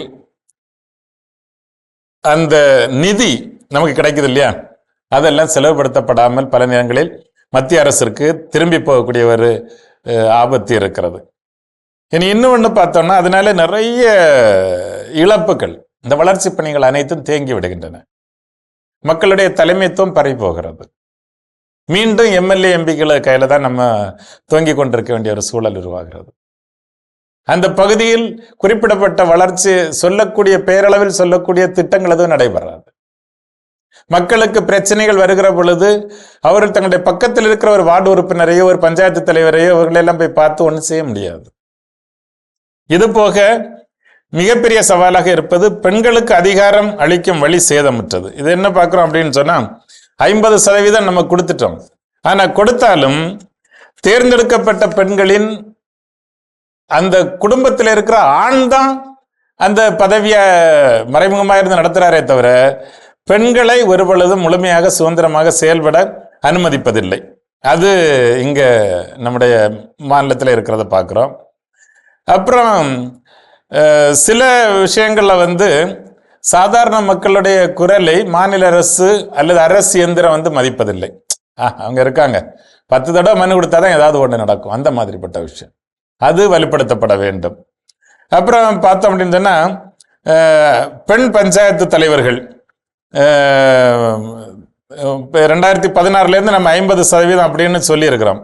ஆனாலும் தாழ்த்தப்பட்ட சமூகத்தை சார்ந்த பட்டியலின பழங்குடியின சமூகத்தை சார்ந்த பெண் தலைவர்கள் அவங்க எல்லாம் முழுமையாக தங்களுடைய பணியை ஆற்ற முடிவதில்லை. அந்த பகுதிகளில் இருக்கிற உயர் சாதி வகுப்பினர் அவர்களை பணி செய்ய அனுமதிப்பில்லை. சில இடங்கள்ல உட்கார கூட இடம் கொடுக்கறது இல்லை, சேர்ல உட்காரக்கூடாது அப்படின்ற. நானும் நீ எப்படி சமமா சேர்ல உட்கார முடியும் அப்படிங்கிற நிலைமை. ஸோ இதெல்லாம் வந்து பெண்களுக்கு எதிராக இன்னும் இந்த சமூகத்தில் நிலவுகின்ற அந்த ஒரு இரண்டாம் தரமானவள் பெண் என்கிற அந்த ஒரு மனப்பான்மையை பிரதிபலிக்கிற, அல்லது சாதிய கட்டுமானத்தில் நாங்கள் உயர்ந்தவங்க நீங்கள் தாழ்ந்தவங்க அப்படின்னு சொல்றதை உறுதிப்படுத்துகிற மாதிரி இந்த மாதிரிப்பட்ட விஷயங்கள். இதனால் பல இடங்களில் பெண்கள் மீது கொடூரமான தாக்குதல்கள் நடத்தப்படுகின்றன. பலரை வந்து அவங்கள பதவியிலிருந்து நீக்கிடுறாங்க தேவையற்ற காரணங்களுக்காக, அல்லது பூட்டி அவங்கள்ட்ட சாவியை கொடுக்கறது, இப்படிப்பட்ட பிரச்சனைகள் எல்லாம். இதுதான் தாழ்த்தப்பட்ட சமூகத்தை சார்ந்த மக்களுக்கும். அவங்களும் பார்த்தா அவர்களும் தலைவர்களாக வருகிற பொழுது மேலவளவு போன்ற கிராமங்களில் நாம் ஏற்கனவே சந்தித்தோம். அவர்கள் படுகொலை செய்யப்பட்டார்கள். பல இடங்கள் அவங்கள நிற்க வச்சு தான் பேச விடுறது, உட்கார கூட விடுறதில்லை. இப்படிப்பட்ட ஆண் ஆதிக்க மற்றும் ஆதிக்க சாதி தொடர்பான விஷயங்கள் நம்முடைய மாநிலத்தில் இன்னும் நிறைய இருக்கிறது. மற்ற வட இந்திய மாநிலங்களாகவோ அல்லது ஒரு சில மாநிலங்களைப் போல அல்ல. நாம் நிறைய அந்த இடங்களில் நாம் கடந்த ஒரு 100 ஆண்டுகால சமூக சீர்திருத்தத்தின் விளைவாக நாம் நிறைய முன்னேறி இருக்கிறோம். ஆனாலும் நாம் வெட்கப்படும்படியான செயல்கள் நடைபெற்று கொண்டேதான் இருக்கின்றன என்பதை மறக்க முடியாது. நாம் மனச்சாட்சி உள்ளவர்கள், சமூக அக்கறை உள்ளவர்கள், கடவுளின் நீதி மீது நம்பிக்கை கொண்டவர்கள், இவங்கெல்லாம் வெட்கப்படக்கூடிய அளவிலான சம்பவங்கள் தமிழ்நாட்டிலும் அரங்கேறி வருகிறது. குறிப்பாக பெண்களுக்கு எதிராக, பட்டியலின மக்களுக்கு எதிராக, பட்டியலின பழங்குடியின மக்களுக்கு எதிராக நடைபெற்று கொண்டிருப்பதை நாம் பார்க்கிறோம். ஸோ இவையெல்லாம் நம்முடைய சமூகத்தில், நம்முடைய மாநிலத்தில் பஞ்சாயத்துகள் சந்திக்கின்ற சவால்களாக இருக்கின்றன. இவற்றை கடந்து செல்வதற்கு இன்னும் போதுமான அளவு மக்கள் மத்தியில் பயிற்சிகளும் அவர்களுக்கு மனத்தெளிவும் தேவைப்படுகிறது. காண்டாண்டுகளாக காலங்காலமாக இருந்த இந்த அடிமைத்தனங்கள் ஒரே நாளில் ஒளிந்து போவதில்லை. மாறாக அவை மாறுகிற பொழுது கண்டிப்பாக அம்பேத்கர் கனவு கண்ட அந்த சமூகம் விடியும் என்பதில் நம்பிக்கை இருக்கிறது. அதற்காக தொடர்ந்து உழைப்போம். உங்கள் அனைவருக்கும் நன்றி, வணக்கம். அருமையான இந்தியராகிய நாம் பகுதி பார்த்துட்டோம். அதோட இன்னைக்கு நம்ம பேசிட்டு இருக்கிறோம் கடவுள் வணக்கம் நிகழ்ச்சியில நம்முடைய வாழ்க்கையில் தொடர்ச்சியாக இயங்குவதற்கு, தொடர்ச்சியாக செயல்படுவதற்கு, பயிற்சிகள் மேற்கொள்வதற்கு நாம் செய்ய வேண்டிய செயல்கள் அடுத்ததா என்ன சொல்றாங்கன்னா, நம்ம வந்து ஒரு பொறுப்புள்ள ஆட்களாக நம்ம மாற வேண்டும் அப்படின்னு சொல்றாங்க. என்னுடைய பணியில இது நான் செஞ்சு ஆகணும், இதுக்குரிய பொறுப்பு என்னோடது அப்படி நம்ம எப்போ நம்ம அக்செப்ட் பண்ணிக்க ஆரம்பிக்கிறோமோ அப்பவே நம்மளுடைய வெற்றி நமக்கு நிச்சயமா கிடைக்கும் அப்படின்றதுல சந்தேகமே நமக்கு கிடையாது. கண்டிப்பா. ஏன்னா அந்த அக்கௌண்டபிள் அந்த பொறுப்புடைமை அப்படிங்கிறது ரொம்ப ரொம்ப முக்கியம். யார் சாலையில டிராபிக் போலீஸ் இருந்தாலும் சரி இல்லாவிட்டாலும் சரி சாலை விதியை நான் பின்பற்றுவேன் அப்படிங்கிறது நம்முடைய பொறுப்புடைமை. ஸோ நம்ம ஸ்கூல் படிக்கிறப்போ வகுப்புல ஆசிரியர் இருந்தாலும் இல்லாவிட்டாலும் என்னுடைய வேலையை நான் கரெக்டாக செஞ்சுட்டு இருப்பேன். நான் பணி செய்யக்கூடிய அலுவலகத்தில் என்னுடைய மேலதிகாரிகள் பக்கத்தில் இருந்து பார்த்தாலும் சரி பார்க்கலனாலும் சரி என்னுடைய வேலையை நான் சரிவர செய்வேன். என்னுடைய குடும்பத்தினரோடு நான் என்னுடைய நேரத்தை கரெக்டாக என்ன பண்ணுவேன், செலவிடுவேன். யாரும் எனக்கு எடுத்து சொல்லணுங்கிற தேவை கிடையாது. ஸோ இதுதான் அந்த அக்கௌண்டபிலிட்டி அப்படின்னு சொல்லக்கூடிய பொறுப்புணர்வு. ஸோ அப்போ நான் ஒரு விஷயத்தை நான் ரெகுலராக நான் ஃபாலோ பண்ணணும்னு விருப்பப்படுறேன் அப்படின்னா அப்போ அதில் தொய்வுகள் ஏற்படத்தான் செய்யும். சில விஷயங்கள் நாம் நினைச்சது போல நடக்காமலும் போகும். அந்த நேரத்தில் இதுக்கு எனக்கு சம்பந்தம் இல்லை, இதுக்கு நான் பொறுப்பு இல்லைன்னு சொல்லி தட்டி கழிக்காமல், இது என்னுடைய பொறுப்பு, இன்னைக்கு செய்யலையா நான் நாளைக்கு இதை கண்டிப்பாக செய்வேன் அப்படிங்கிற அந்த பொறுப்புணர்வோடு ஏற்றுக்கொண்டு வாழுகின்ற பொழுது நம்மால் தொடர்ச்சியாக செயல்பட முடியும். சூப்பர். தொடர்ந்து பேசலாம். இப்ப அடுத்த பகுதியை பார்க்கலாம்.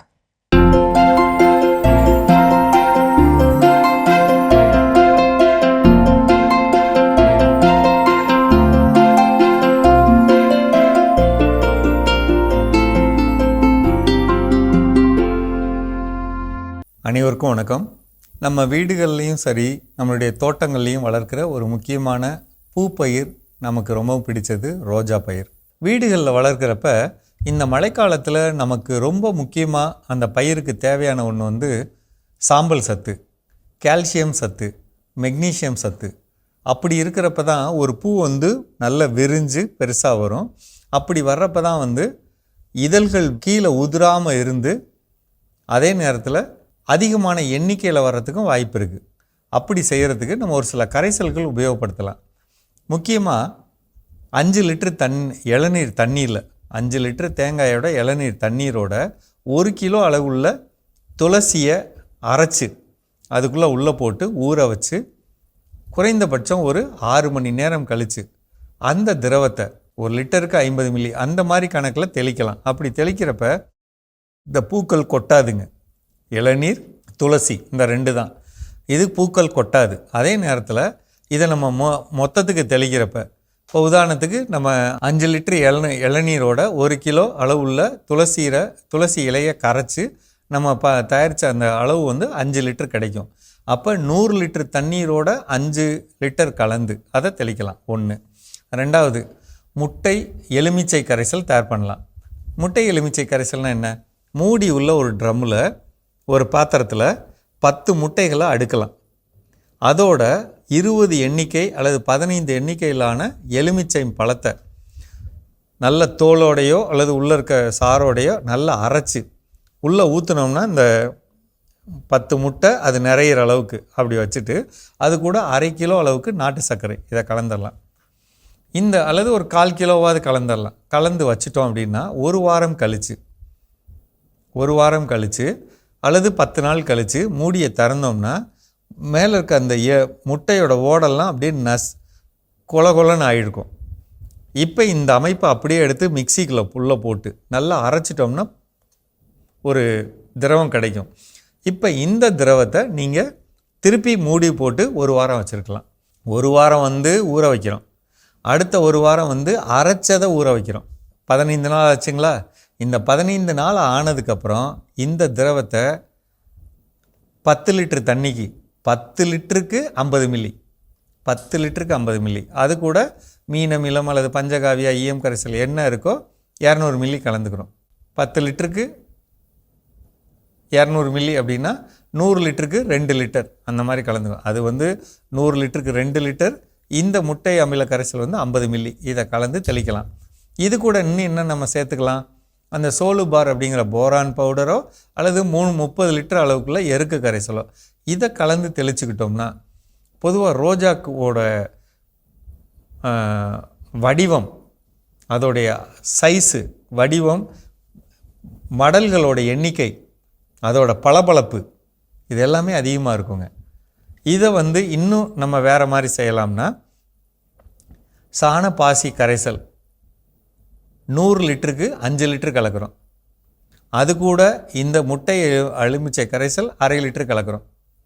இந்த அமைப்பை தெளிக்கிறோம். இது கூட இன்னும் என்ன சேர்க்கலாம்? கடல் பாசி உரம் இருக்கா 1/2 லிட்ரு, ஹியூமிக் அமிலம் 1/2 லிட்ரு, சோலுபார் நம்ம எப்போது சொல்கிற மாதிரி 200 மில்லி இதை கலந்துக்கலாம்.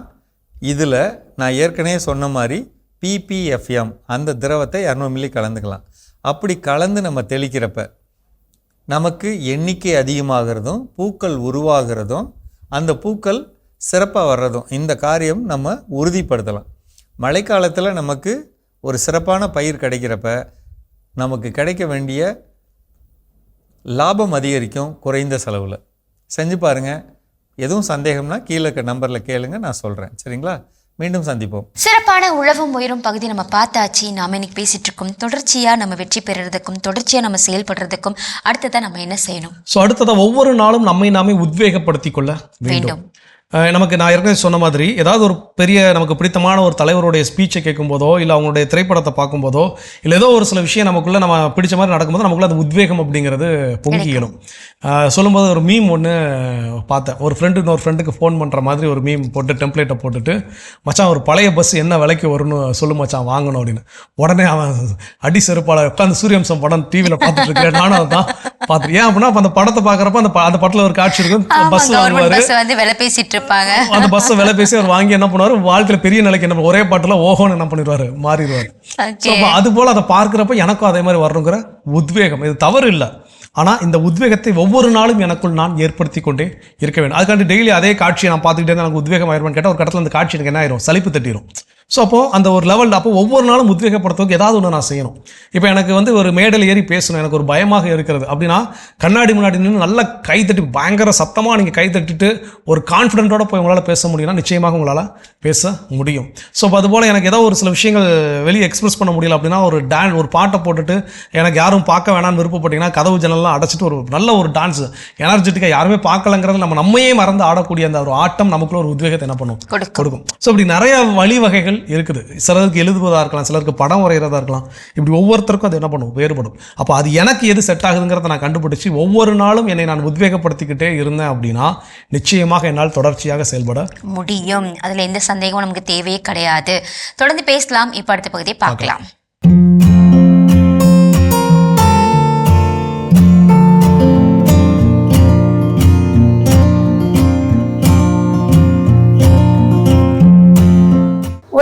வாழும் மாதா தொலைக்காட்சி நேயர்களுக்கு வணக்கம்.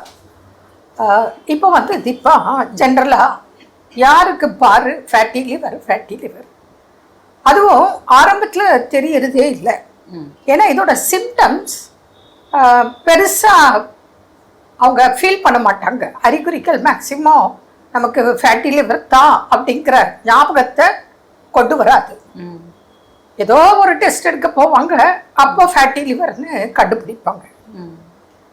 ஜென்ரலாக ஒரு லேசாக அஜீரணம், வயிறு உப்பசம், அவ்வளோதான் இருக்கும். இல்லை லைட்டாக மலச்சிக்கல் இருக்கலாம், வெளி நிறத்தில் மோஷன் போகலாம்.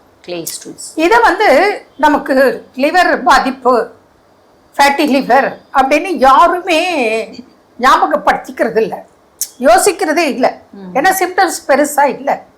அதனால நம்ம இன்னைக்கு ஏதோ ஒன்று சாப்பிட்டோம், மசாலா ஐட்டம், இல்லை நான்வெஜ் சாப்பிட்டோம், இல்லை எக்கு சாப்பிட்டோம், அதனால நமக்கு இப்படி இருக்கு. இப்படி இதுதான் ஜென்ரலாக நம்ம வீட்லேயும் சரி, பெரியவங்களும் சரி, நம்மளே கூட அப்படி தான் சொல்லுவோம். ஆனால் வேற ஏதோ ஒரு டெஸ்ட் எடுக்கும் போது, ஸ்கேன் பண்ணும் போது பார்த்தா ஃபேட்டி லிவர் கிரேட் 1, 2, 3 இப்படி ரிசல்ட்டும் வரும். இது எதனால வருது? ஃபேட்டி லிவர் இருக்கிறது எதனால இந்த பாதிப்பு வருது? பொதுவாக வந்து பாருங்க, இந்த ஃபேட்டி லிவர் அப்படிங்கிறது வந்து பார்த்தீங்கன்னா ரொம்ப சாதாரணமாகி போச்சு இந்த காலத்தில் அப்படின்னு சொல்லலாம். பொதுவாக லிவர் பெத்தாலஜி ட்ரிங்க்ஸ் சாப்பிட்றவங்களுக்கு, ஆல்கோஹால் எடுக்கிறவங்களுக்கு மட்டும்தான் வரும் அப்படின்னு எல்லாரும் நினச்சிட்டு இருக்காங்க. அது உண்மை கிடையாது. இந்த ஃபேட்டி லிவர்லேயே ஆல்கோஹாலிக் ஃபேட்டி லிவர், நான் ஆல்கோஹாலிக் ஃபேட்டி லிவர், ட்ரிங்க்ஸ் சாப்பிடாதவங்களுக்கும் ஃபேட்டி லிவர் அப்படின்றது வரதான் செய்யுது. இது எதனால அப்படின்னா, முதல்ல வந்து பார்த்தீங்கன்னா ஃபேட் மெட்டபாலிசம் இம்பேர்மெண்ட் அது இருக்கிறதுனால வர்றது உண்டு. இன்னொன்று நான் ஆல்கோஹாலிக் வந்து பார்த்தீங்கன்னா மெயினாக எக்ஸசிவ் ஃப்ரூட்ஸ் எடுக்கிறவங்க. பொதுவாக வந்து பாருங்க, நம்ம ட்ரிங்க்ஸ் சாப்பிட்டாலும் அதை ப்ராசஸ் பண்ணுறது நம்மளோட லிவர் தான், ஃப்ரூட்ஸ் சாப்பிட்டாலும் அதை ப்ராசஸ் பண்ணுறது நம்மளோட லிவர் தான். ஃப்ரூட்ஸ் அளவாக எடுக்கிறாங்க அப்படின்னும் போது பிரச்சனை இல்லை. ஒரு நாளைக்கு 1 லிட்டர் 1.5 லிட்டர் 1/2 கிலோ பழம் சாப்பிட்றது, காலையில் 1/2 கிலோ, நைட் 1/2 கிலோ, ஏன்னா ஸ்கின் வந்து ரொம்ப க்ளோயிங்காக இருக்கும் அப்படின்னு. ஒரு விதத்தில் அது உண்மையாக இருந்தாலும் நம்மளோட லிவர் தான் வந்து பார்த்தீங்கன்னா ஃப்ருக்டோஸ் டி நோவோ லைப்போஜெனிசிஸ் அப்படின்ற மெத்தடாலஜி மூலிமா அதை வந்து ப்ராசஸ் பண்ணுது. அப்போ அளவுக்கு அதிகமாக நம்ம ஃப்ரூட்ஸே டம்ப் பண்ணுறோம் அப்படின்னா கூட இந்த ஃபேட்டி லிவர் அப்படின்றது வரும். அதாவது நீங்கள் சொல்கிறத பார்த்தா தவறான உணவு பழக்க வழக்கம் அப்படியும் அதுதான் மெயின். ஆமாம், கரெக்ட். அந்த தவறான உணவு பழக்க வழக்கம் அதுவும் காரணம். பொதுவாக வந்து பாருங்க, நம்ம உடம்புல 500க்கும் மேற்பட்ட வேலைகளை செய்யறது நம்மளோட கல்லீரல் தான். நம்ம உடம்புலேயே இருக்கிறதுலே ஒரு பெரிய உறுப்பு அப்படின்னாலும் கல்லீரல் தான். வெயிட் அதிகம், 1.5 கிலோ இருக்கும். அப்போ இதுக்கு அப்படின்னு சொல்லிட்டு நம்ம நிறைய முன்னுரிமை அப்படின்றது கொடுக்கணும். பெருசாக அதை வந்து பார்த்தீங்கன்னா சுத்தப்படுத்தணும் அப்படின்றத விட, அதை நம்ம வந்து டீடாக்சிஃபை பண்ணுறது லிவரை அப்படின்றத விட, லிவர் அதை வந்து பார்த்தீங்கன்னா தன்னைத்தானே சுத்தப்படுத்திக்கக்கூடிய கெப்பாசிட்டி இருக்கு.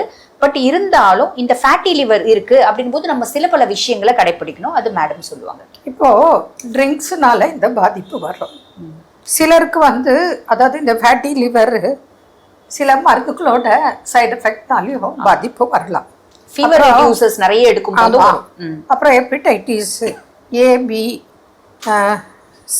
ஏபிசி நாளையும் நமக்கு இந்த ஃபேட்டி லிவர் பாதிப்பு வரும்.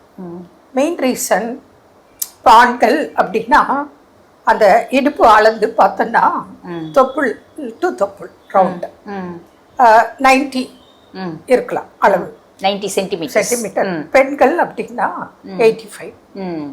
இதுக்கு மேலே வயிறு பெருசாக இருந்துச்சுன்னு வச்சுக்கோங்க, ஃபேட்டி லிவர் வர்றதுக்கு வாய்ப்புகள் மிகுதியாக இருக்கு. அது மாத்திரம் இல்லை, இப்போ ஃபாஸ்ட் ஃபுட், டின்னில் அடைத்த பேக்கடு ஃபுட், ப்ரெசர்வ் பண்ண உணவுகள், ப்ராசஸ்டு ஃபுட். ஆமாம். அப்போ என்ன ஆகுது, கலரிங் ஃபுட்டு இந்த மாதிரி இன்னைக்கு நவீன உலகம் சின்ன குழந்தையிலேருந்து பெரியவங்க வரைக்கும் அறியாமல் இப்படி சாப்பிட்றது, ஸ்மோக்கிங், ஆல்கஹால் இந்த மாதிரி விஷயங்கள். கூல்ட்ரிங்க்ஸு யாரை பாரு எல்லா கூல்ட்ரிங்க்ஸ் கலர் கலராக டின்னில் அடைத்த கூல்ட்ரிங்க்ஸ் இதெல்லாம் எடுக்கும்போது நமக்கு நம்மளை அறியாமல் இந்த ஃபேட்டி லிவர் வருது. இதே நாளடைவில் கவனிக்காமல் விட்டால் இதுவே லிவர் சிரோசிஸ், லிவர் ஃபெயிலியர், இதனால கிட்னி ஃபெயிலியர், இது போல் உபாதைகள் வருது. அப்போது ஆரம்பத்திலே நம்ம இப்போ பெண்களாக இருக்கட்டும் ஆண்களாக இருக்கட்டும் ஃபேட்டி லிவர் இருக்கிறது ஒரு சாதாரணமாக இருக்கக்கூடியது. இதில் நம்ம கார்போஹைட்ரேட்ஸ் அதிகம் எடுக்கிறதுனாலையும் நமக்கு ஃபேட்டி லிவர் வரும். இன்சுலின் எதிர்ப்பு தன்மை காரணம். அப்போது நம்ம அரிசி சார்ந்த உணவுகள், கார்போ அதாவது மாவு நிறைந்த உணவுப் பொருட்கள் அதை குறைச்சிக்கணும். ஃபைபர் ரிச் ஃபுட்டு, இப்போ கீரைகள், பழங்கள், காய்கறிகள், அது வெஜ்ஜாக இருக்கலாம், நான்வெஜ்ஜாக இருக்கலாம், சாப்பிடலாம். ஆனால் எல்லாமே ஒரு அளவோடு சாப்பிடும்போது இந்த பிரச்சனையே வராது. சரி வந்துருச்சு, இதுக்கு ட்ரீட்மெண்ட் இருக்கா? நீங்கள் எப்போ ஃபேட்டி லிவர் கிரேட் 1, 2ன்னு இருக்கோ உடனே தொடர்பு கொள்ளுக்க. அதுக்கு வேண்டியான சிகிச்சை எடுத்தால் ஃபஸ்ட்டு அதிகரிக்கிறத தடுக்கணும், அப்புறம் குறைக்கிறதுக்கு உண்டான ட்ரீட்மெண்ட் இருக்குது. கடைப்பிடிச்சா பெரிய பாதிப்பு வராமல், அதாவது லிவர் ஃபெயிலியர் வரைக்கும் போகாமல் பாதுகாத்து கொள்ள வழிமுறைகள் இருக்குது. அப்போது இதுக்கு நல்ல காய்கறி, கீரைகள், பிளைன் வாட்டர், அது எப்படின்னா சீரகம், ஏலக்காய் போட்டு கொதிக்க வச்ச தண்ணி, டீ காஃபி கொஞ்சமாக எடுக்கலாம். பாதிப்பு உள்ளவங்க மேக்ஸிமம் கொஞ்சம் தவிர்த்துட்டு அதுக்கு ஆல்டர்னேட்டிவ் நம்மக்கிட்ட வரும்போது அவங்க ரிப்போர்ட்டை பார்த்துட்டு சிம்டம்ஸும் பார்த்துட்டு எந்த அளவுக்கு பாதிப்பு இருக்குது, அதுக்கு என்னென்ன மெடிசன்ஸ் அப்படிங்கிற போது இதெல்லாம் ஈஸியாக ஆரம்பத்திலேயே வந்தாங்கன்னா கியூர் பண்ண முடியும். ப்ராசஸ் நம்ம கையில் இருக்கு.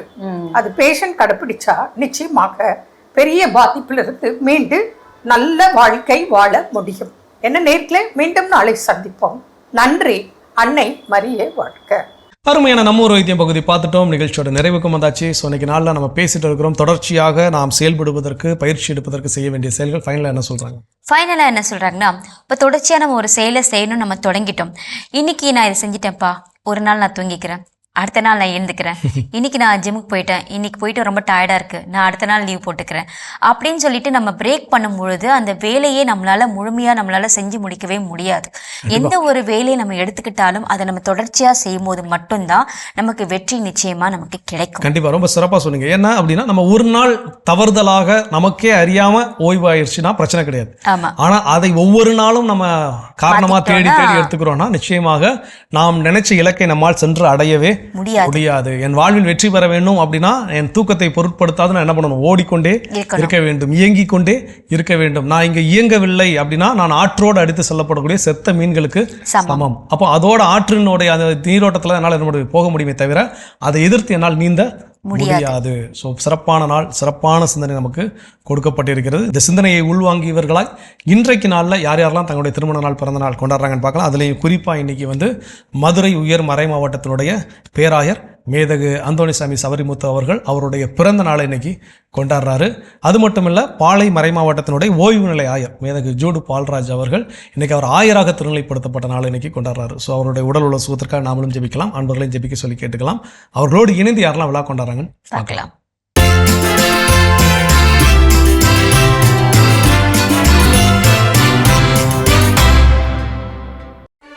இன்று பிறந்தநாள் காணும் மதுரை உயர் மறை மாவட்டத்தின் மேதகு பேராயர் அந்தோணிசாமி சவரிமுத்து அவர்களுக்கு நல்வாழ்த்துக்கள். பல்லாண்டு வாழ்ந்து பார்ப்போற்றும் அளவிற்கு இறையரசின் விழுமியங்களை கட்டி எழுப்பும் சிறந்த ஆயராக பணியாற்றிட மாதா தொலைக்காட்சியின் வாழ்த்துக்களும் ஜெபங்களும்.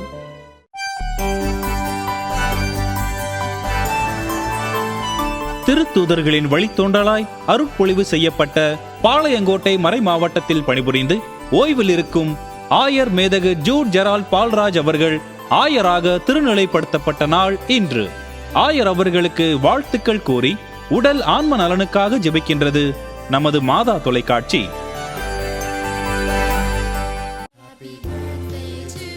டெல்வின் இன்று தனது 3ஆம் ஆண்டு பிறந்த நாளினை கொண்டாடுகிறார்.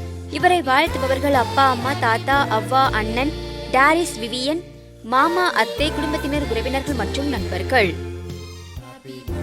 சிறப்பான விழாக்குளம் பகுதி நம்ம பார்த்தாச்சு. இன்றைக்கு திருமண நாள், பிறந்த நாள் கொண்டாடின எல்லாருக்கும் வாழ்த்துக்களை தெரிவித்துக் கொண்டு அவர்களுக்கான இறை ஆசீர்வாதம் காத்துட்டு இருக்கு, அதையும் பார்க்கலாம்.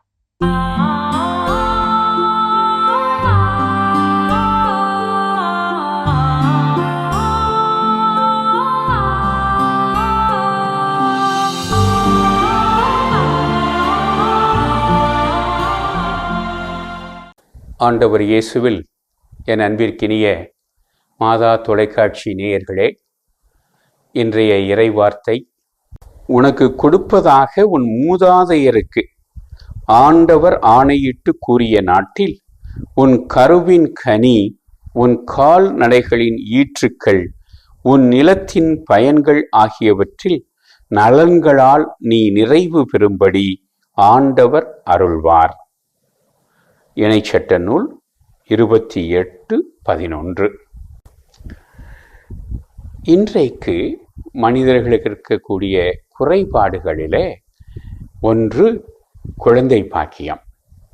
குறிப்பாக திருமணம் ஆனவர்கள் குழந்தை பாக்கியமின்றி துன்புறுவதை நாம் பார்க்கிறோம். 30-40 ஆண்டுகளுக்கு முன்பாக குழந்தை பாக்கியம் இல்லாதவர்களை விரல் விட்டு எண்ணிவிடலாம். ஆனால் இப்பொழுது இந்த சதவீதம் அதிகமாக கூடியிருக்கிறது. திருமணம் ஆகிற பொழுது